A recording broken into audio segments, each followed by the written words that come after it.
नोरमा group, जो सोचता है वो करता है। आपके अपने सपनों का आशियाना। देखिए, तिरहुत का फाइनल रिजल्ट जो है वो अब सामने आ चुका है। निर्दलीय प्रत्याशियों की विजय हुई है। एक तरफ निर्दलीय प्रत्याशी जो है सरकार के साथ बड़ा खेला किए, और अगर ऐसा ही चलते रहा तो सरकार का 2025 में क्या होगा, इस पर भी सवाल उठ रहे हैं। जिस तरीके से निर्दलीय प्रत्याशी ने जीत दर्ज किया, इसको लेकर निर्दलीय प्रत्याशी बहुत खुश है। राकेश रोशन बहुत खुश है, हार कर भी जीते हुए हैं और सीधा सीधा चुनौती पेश कर रहे हैं हारने के बाद भी। इस वक्त हमारे साथ फोन लाइन पे है, हम सीधा उन्हीं से जुड़ते हैं। आखिरकार परिणाम जो है वो निकल के सामने आ गया, तिरहुत का फैसला। इस फैसले को कैसे देख रहे हैं आप? जी धन्यवाद। तिरहुत स्नातक वोटरों ने एक ऐतिहासिक फैसला लिया है। मैं बार बार कहता था कि आने वाला समय में जब आपके मत से जो फैसला आएगा उसका हेडिंग होगा कि तिरहुत स्नातक वोटरों ने ऐतिहासिक फैसला लिया। जी, आज आप देख सकते हैं कि दलीय राजनीति से ऊपर उठकर, गठबंधन की राजनीति से ऊपर उठकर जो हम कहा करते थे, सेम टू सेम हुआ, वही चीज हुआ कि आज देखिए कि तिरहुत स्नातक वोटरों ने ऐतिहासिक फैसला लिया और एक इंडिपेंडेंट उम्मीदवार की जीत हुई। और इंडिपेंडेंट रूप से मैं भी स्वतंत्र रूप से लड़ रहा था, स्वतंत्र रूप से अपनी बातों को रख रहा था। कहीं ना कहीं मेरे द्वारा बातें रखे गई, जनता ने अपने बीच से उस उम्मीदवार को जिताने का काम किया। और जहां तक जो उम्मीदवार जीते हैं ब्रजवासी जी, वो पूरी तरीके से सरकार के द्वारा प्रताड़ित थे। और उनकी प्रताड़ना इस प्रकार की थी कि उनको नौकरी से बर्खास्त तक किया गया था। जी, और उनके शिक्षक वर्ग के लोगों ने विशेषकर ये बातें उनके फैमिली तक गई कि एक शिक्षक के साथ कैसे सरकार प्रताड़ित किया है। और उन्होंने जब अंतिम समय में आकर पूरी तरीके से फिर सोशल मीडिया के माध्यम से और मीडिया के माध्यम से जिस प्रकार पूरे परिवार को खड़ा करके एक मार्मिक अपील की, इस अपील के माध्यम से उन्होंने पूरी तरह से लोगों को बताया किस प्रकार से मेरे साथ घटना घटी और पूरा परिवार, अब हमारे पास रास्ता नहीं बचा है। और इमोशनल एक ऐसा वीडियो। इमोशनल इस प्रकार का एक वातावरण बन गया उनके इमोशनली कनेक्टिविटी के चलते कि पूरी तरीके से स्नातक मतदाताओं ने उनको इस बार चुनने का फैसला लिया और ऐतिहासिक फैसला लिया। इसमें कोई शक नहीं है। दलीय और गठबंधन राजनीति से ऊपर उठकर तिरहुत के महान स्नातक मतदाताओं ने इस फैसला लिया और इसके लिए उनको बहुत बहुत तहे दिल से धन्यवाद। और भविष्य को लेकर ब्रिजवासी जी को ढेर सारी शुभकामनाएं कि वो तिरहुत की विकास की जिस गाथा को हम लिखने आवाज उठाए थे, विकास की जिस गाथा को लिखने का हम काम करने वाले थे, वो आप आगे बढ़ाएं। हम सब आपके साथ हैं। जी, और 2026 का चुनाव, फिर 2026 का चुनाव है। देखिए हम अपनी बातों को मजबूती से रखते रहेंगे और जो शिक्षा के स्तर के हो, स्वास्थ्य का स्तर हो, कनेक्टिविटी स्तर हो, रोजगार के सृजन के माध्यम हो, इन पे मेरी आवाज बुलंद होती रहेगी। आने वाला समय में इस पर हम पुरजोर तरीके से आवाज बुलंद करते जी। रहेंगे। राकेश जी, ये जो चुनाव होता है एमएलसी का उपचुनाव, खास करके इसे कहा जाता है कि ये धन और बल की ताकत से जीती जाती है। एनडीए के पास धन और बल दोनों थे, उसके बाद भी अभिषेक झा का इतनी करारी हार, आखिरकार इसके पीछे की बड़ी वजह क्या रही जो आप लोगों को अब लग रहा है, जो परिणाम आ रहे हैं?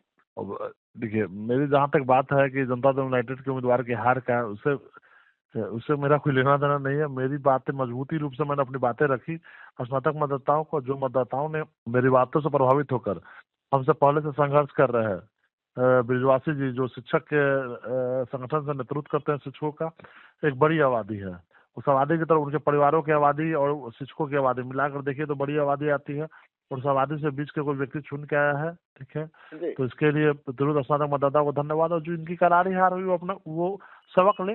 गठबंधन की राजनीति के तहत जो सोचते हैं कि बैठे बैठे हम चुनाव जीत के आ जाएंगे, जनता के बीच में काम नहीं करेंगे। और पूरी तरीके से जनता समझ चुकी है कि जो लोग पटना में बैठ के राजनीति काका है, पटना में बैठकर तिरहुत को चलाना चाहते हैं या बिहार पे राज करना चाहते हैं, उनको आने वाले समय में इस तरह से जवाब देती रहेगी। नहीं तो ये भारी पड़ गया ना आखिरकार अभिषेक झा पर, जो कॉल रिकॉर्डिंग वायरल हुआ, जिस तरीके से सांसद साहब का जो वहाँ पे गतिविधि रही, वही भारी पड़ा ना आखिरकार। आखिर जो लोग जिस तरह का कहावत है ना कि जो बबूल का पेड़ बोइएगा तो आम कहाँ से खाइएगा, जी, ठीक है। जी, तो जिस प्रकार से जमीन तैयार किया गया उसका फल प्रतिफल मिला कि जिस तरह से शिक्षकों के साथ दुर्व्यवहार करती है सरकार, जिस तरह शिक्षकों के साथ डंडे चार्ज करती है। अब देखिए कि बीपीएससी के छात्रों पर लगातार डंडा चार्ज किया गया। जी तो हम चाहते भी कि आने वाला समय में बीपीएससी के छात्र भी इंडिपेंडेंट व्यवस्था में शामिल हो। जी और ये इस प्रकार के चुनाव है, आप जानते हैं कि ये चुनाव को इंडिपेंडेंट रूप से स्थापित करने में मेरा कितना बड़ा योगदान रहा।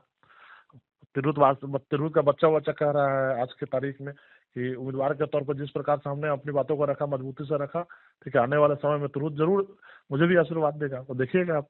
मतलब राकेश जी जो है वो तिरहुत का विकास के लिए, तिरहुत के लिए हमेशा खड़े रहेंगे, तिरहुत का लाल बन के। हाँ, 100% तिरहुत की जिस विकास की गाथा को लिखने के लिए हम आगे आए हैं, इसके लिए हमने अपना त्याग और बलिदान दिया है तिरहुत के विकास के लिए। वो मेरा सोच जमीन पर दिखता हुआ नजर आएगा। अब इसमें कहीं दो राय नहीं कि हम तिरहुत के विकास के लिए हमेशा के लिए प्रतिबद्ध है। और जो लोग चुनाव जीत के आए हैं उनकी भी जिम्मेवारी बनती है कि तिरहुत में, ठीक है, जिन मुद्दों ने हमने उठाया है, जिन मुद्दों पर हमने काम किया है, जिस संघर्ष के रास्ते से उनको चुना गया है, उस संघर्ष के रास्ते पे मेरे साथ कंधे से कंधे मजबूत मिलाकर काम करें। और आने वाले समय में तिरहुत, प्राथमिकता ये है कि तिरहुत का विकास कैसे हो। प्राथमिकता ये नहीं था कि हम एमएलसी बने और सदन में जाए, तो सदन में जाके भी तिरहुत के विकास की गाथा को बहुत बड़ा लिख नहीं पा सकता है कोई, ठीक है, लेकिन जनचेतना बना सकता है। और मेरे माध्यम से ये पूरा तिरहुत का बच्चा कह रहा है कि स्नातक मतदाताओं को के अंदर जनचेतना पैदा करने का जो मैंने काम किया, उसका प्रतिफल है कि इंडिपेंडेंट उम्मीदवार जीत के आया। आखिरी सवाल रहेगा आपसे, इस वक्त अगर बृजवंशी जी का अगर हम बात करें तो एक बयान निकलकर सामने आया है, सर्टिफिकेट अभी मिला नहीं है, लेकिन एक बयान निकलकर सामने आ रहा है जिसमें वो कह रहे हैं कि अगर बिहार का कोई विकास कर सकता है तो जनसुराज विकास कर सकता है। तो क्या सर्टिफिकेट लेने से पहले उन्होंने ये साफ ऐलान कर दिया कि अब वो जनसुराज में शामिल हो जाएंगे? नहीं, मैं इस प्रकार का बयान उन्होंने सुनने में नहीं आया। शायद पहले जब चुनाव तैयारी करने से पहले वो जनसुराज की बात करते थे, ठीक है, जनसुराज से टिकट के दौर में थे, जब उनको जनसुराज में टिकट नहीं थी तो इंडिपेंडेंट रहे। नहीं, अभी कुछ देर पहले ही ये बयान निकलकर सामने आया है और वो साफ तौर पे कह रहे हैं कि जनसुराज ही विकास कर सकता है। तो ये झुकाव अभी दिख रहा है। कहीं ना कहीं तो फिर तिरहुत के साथ छल हो जाएगा ना। जिस ईमानदारी से इंडिपेंडेंट व्यवस्था से वो जीत के आया, वो शिक्षकों के साथ छल हो जाएगा।